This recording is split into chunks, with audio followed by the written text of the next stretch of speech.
என்னது? டான்ஸ் பண்ணுறது ஒரு நோயா? டான்ஸ் பண்ணிகிட்டே நிறைய பேர் இறந்துருக்காங்கன்னு சொன்னால் உங்களால் நம்ப முடியுதா? அட ஆமாங்க, டான்ஸிங் பிளேக்னு ஒரு நோய் இந்த உலகத்தில் இருந்திருக்கு. அதை பற்றி தான் இன்றைக்கி நம்ம கதை கேட்போமால கேட்க போகிறோம்.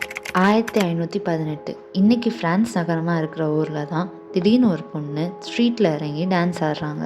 அந்த ஊரில் இருக்கிற மக்கள் எல்லாரும் அந்த பொண்ணு ஏதோ சந்தோஷத்துனால டான்ஸ் ஆடுறாங்கன்னு நினச்சிட்டு இருந்தாங்க. ஆனால் அந்த பொண்ணோட டான்ஸ் நின்ன மாதிரியே தெரியல. கொஞ்ச நாள் ஆக ஆக அந்த பொண்ணு மட்டும் இல்லாமல் இன்னும் 30 பேர் அவங்க கூட சேர்ந்து டான்ஸ் ஆட ஆரம்பிக்கிறாங்க. அது மட்டும் இல்லாமல் ஊரோட வெவ்வேறு பகுதியில் 400க்கும் மேற்பட்ட மக்கள் டான்ஸ் ஆடுறாங்கன்னு நியூஸ் வருது. சாப்பாடு, தண்ணி, தூக்கம்னு எதுவுமே இல்லாமல் டான்ஸ் ஆடிட்டே இருக்காங்க. டான்ஸ் ஆடும்போது ஒருத்தர் அடிச்சும் நெஞ்செலும்பை உடைச்சும் டான்ஸையும் மூச்சையும் நிப்பாட்டிடுறாங்க. இந்த நோய் எப்படி எல்லாத்துக்கும் பரவுது, ஏன் வந்துச்சுன்னு யாருக்குமே புரியலை. சில பேர் கடவுளோட சாபம்னு சொல்கிறாங்க. மற்றவங்க ஒரு வகை ஃபங்கஸ்னால அவங்களுக்கு ஹாலோஜினேஷன் உண்டாச்சுன்னு சொல்கிறாங்க. இன்னும் சிலர் ஒருத்தர் பண்ணுறதை பார்த்து மற்றவங்க பண்ணுறாங்கன்னு சொல்கிறாங்க. அதாவது ஒருத்தர் சிரிச்சா மற்றவங்க சிரிக்கிற மாதிரி. இவ்வளோ காரணங்கள் சொன்னாலும் இந்த நோய் ஏன் வந்துச்சுன்னு இன்னும் சயின்டிஃபிக்காக எந்த ஒரு ரீசனும் தெரியலை.